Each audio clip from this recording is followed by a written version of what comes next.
Welcome, adventurers. It is day one for the SailGP in Cadiz, the final edition of the SailGP for season 2 in Europe.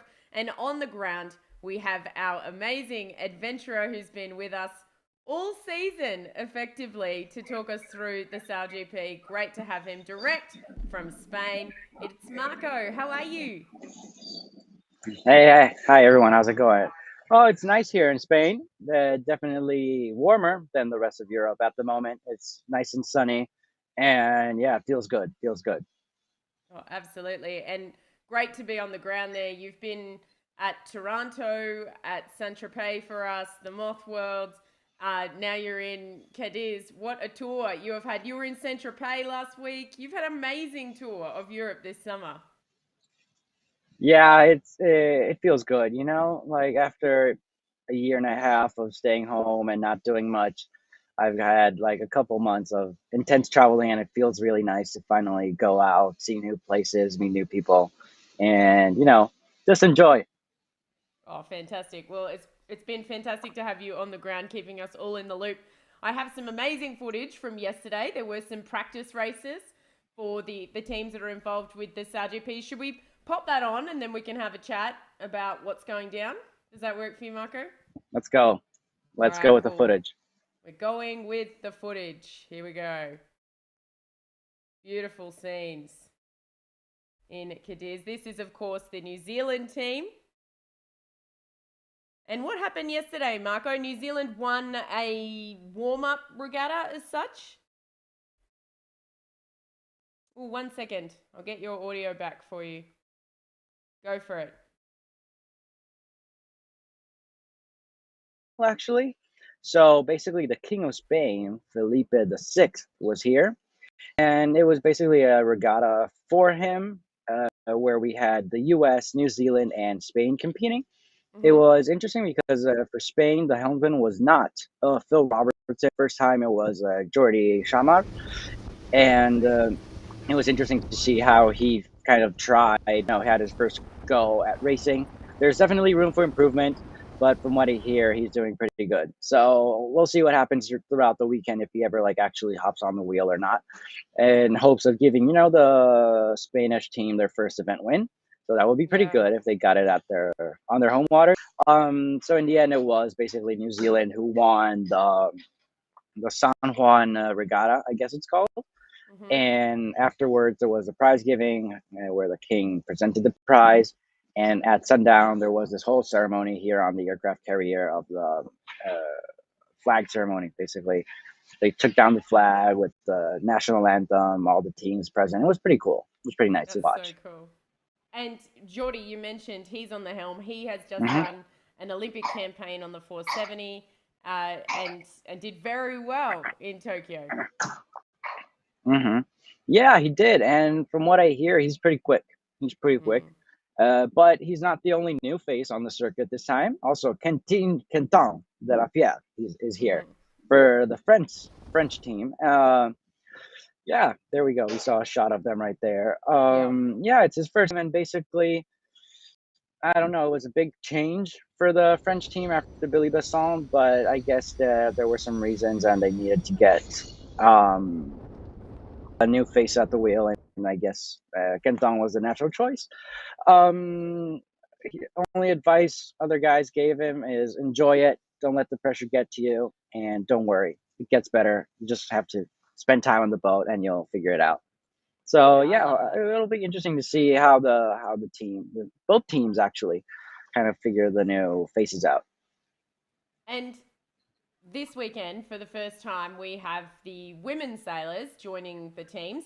I have to give a shout out to France again, and I'm going to bring them onto the screen.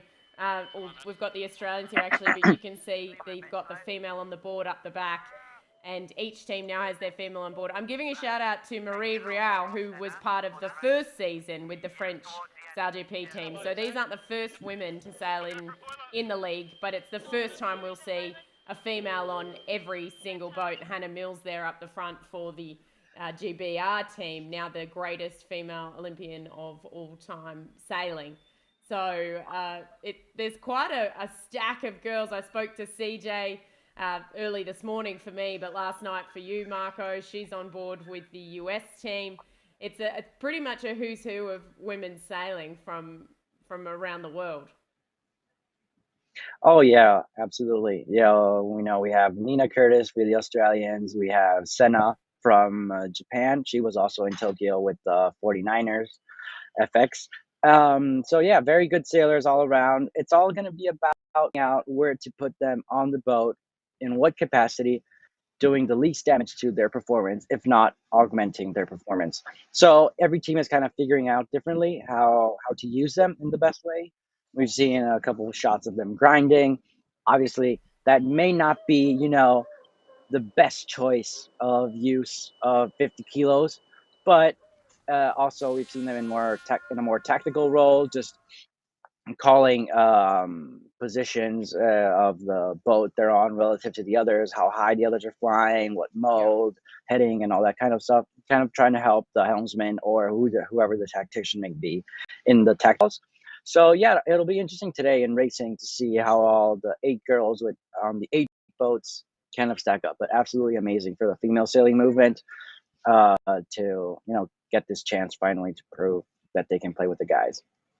For sure, and we had a shot there of Andrea up the back behind on board the Spanish team, their local Hmm. event, and I'm sure that they're really loving that they can debut with the women team members, which is really really cool. So, and again, I'm giving a shout out to Marie Riou. She was a massive rock star in season 1, being the only female, and she was partnered with Billy Besson on the NACRA at the time, so that made a lot of sense that they were doing Hmm. it. But I'll give a shout out Yeah, to but all now the women. she's moved on to bigger and better, I Oh, guess, with ocean 100%. Yeah. racing. She's killing it with Corum, I think, Yeah. but I'm not Yeah. 100% sure. Yeah. She Okay. loves So she yeah, loves that's her pretty ocean cool. racing. But I'll give a shout out to all the Women Pathway Program athletes who are heading out today for the first time racing.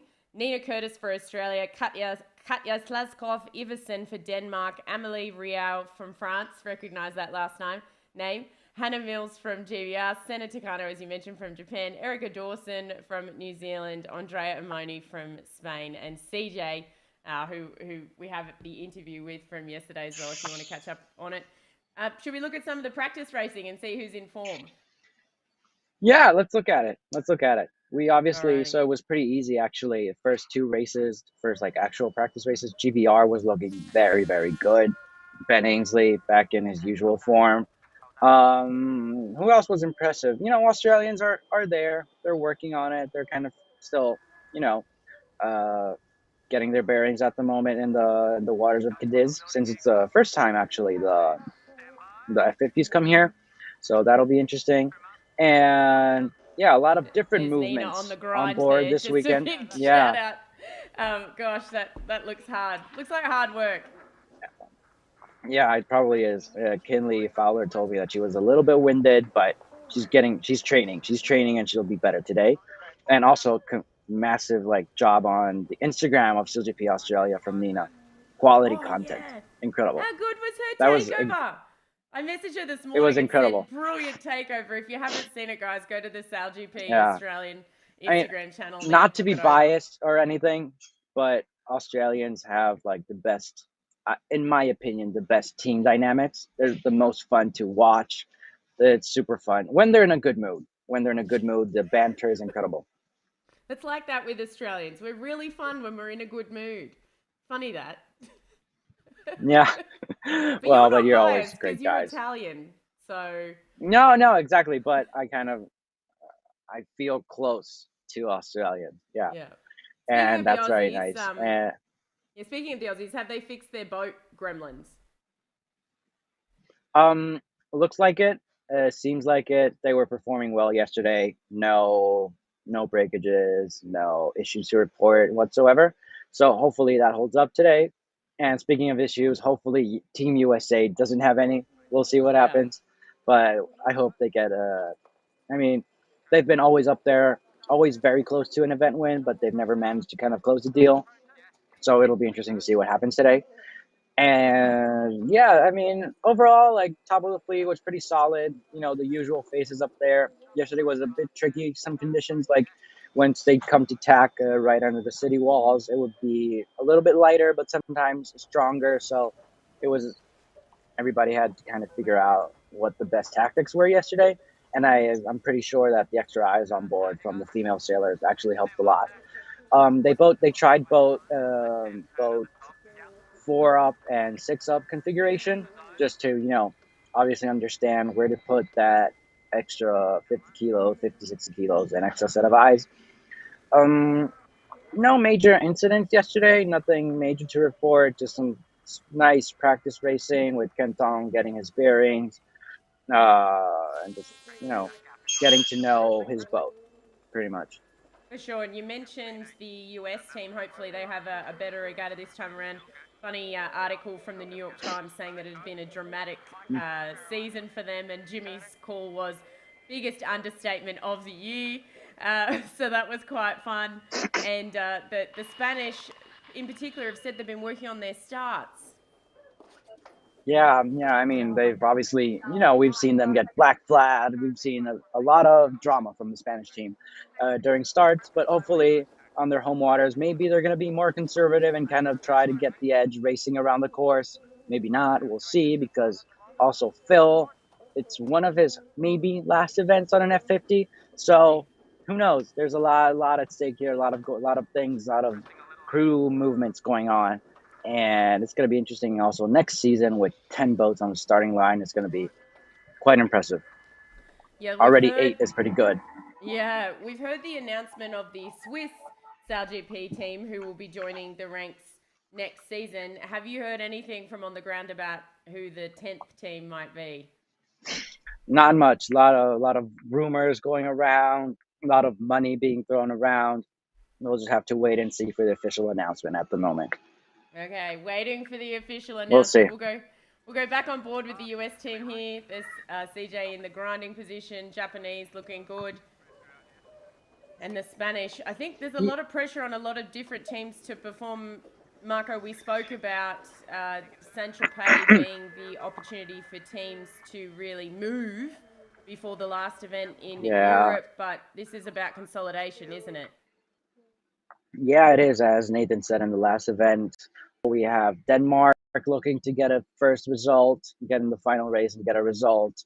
Looking at Spain on their home waters. We're looking at New Zealand with Peter Burling and Blair Tuke back on, and everybody was saying that they were going to be the favorite this season. Having all that experience sailing the F50s during the last Cup in Bermuda, but now they're down there and they're looking for a chance to fight back and come back up in the rankings. Who else? What's happening? Not. That's about it. The faces at the top are the usual. You've got Nathan, Tom. Who else do we have? Jimmy, um, Ben. Yeah, they're all up there. But it's going to be a good fight this weekend, I feel, as long as we don't have any crashes, collisions, breakings, and all that kind of stuff. Yesterday, actually, they were practicing with the big 29-meter wing, Mm-hmm. and it's interesting to see how they've kind of evolved since the Central Pay event where they tried it for the first time. Yesterday, they looked much more comfortable with this big wing, but I still haven't heard about actually how they solved all of their kind of issues with it, meaning that the top part sometimes would have to be so twisted that it actually created some windage. So more, and it actually was less efficient than actually having a smaller wing, dislocating for a longer time on boat hulls and then popping out and kind of flying faster. So we'll see what they say today at mixed zone. We'll ask them about it. And yeah, but overall, it's beautiful scenery here in Cadiz. Uh, Actually, it's pronounced Cadiz, not Cadiz. Cadiz? Cadiz. Yeah, The accent, Cadiz. Cadiz. The accent is on the A, not the I. Cadiz. And yeah, exactly. It kind of sounds weird, but that's how it's supposed to be. Two other bits And of news yeah, a from lot me. of Yeah, if people are looking yeah. for something to watch before the start of racing today, there's the special with Nathan Outeridge, looking at how he's developed the Japanese team, which is really cool. And Sir Ben Ainsley with Chris Bake have actually been the first team to buy their team and separate from the conglomerate. So that's pretty big news too.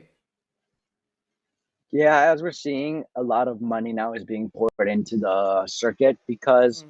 so for the first season, all of the boats were proprietary of Oracle, and now they were given basically to all the teams, and now every single team is starting to put money on the table to actually fund their boat and their campaign for the whole year, and it's expensive. It's very expensive, but it's worth it, I guess, in all the with all the publicity it gets, with all the places it gets to visit. So we'll see what happens with all the teams this year because there's no guarantee that they're all going to be there next season, except for a few. Yeah. But the exciting thing is, Marco, the next event after this Mhm. one. It's Sydney. It's finally coming home to you. You get to enjoy some of it for me. Yay! The last event before COVID, and it's coming back, baby. I'm pretty excited. But the Japanese Yeah. team currently lead overall at the moment. They're 2 points in front of the next boat. Can they maintain their lead as we go into racing? Marco, I'll put up links so everybody knows how to watch. You'll be out on Hmm. the water while the racing is happening. We'll be in the loop and on the pulse for everybody who wants to watch. But you can watch for free in most locations, if not on YouTube or other versions of social media. Beautiful shots there of Cadiz. Thank you for joining us, Marco. It's been fantastic to have you.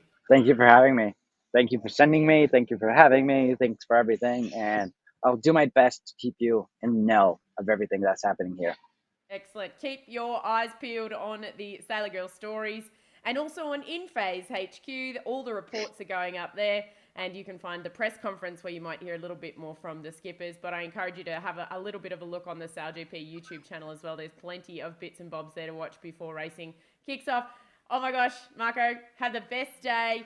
Shout out to all the women who are going out there and doing everybody proud and actually pushing forward to show that women can be on a professional circuit alongside the men. So that's my little shout out as we sign off for Let's the go. welcome I'm show. ready Let's for it. go. Day one of Cadiz. See you soon, everybody. Bye, everyone.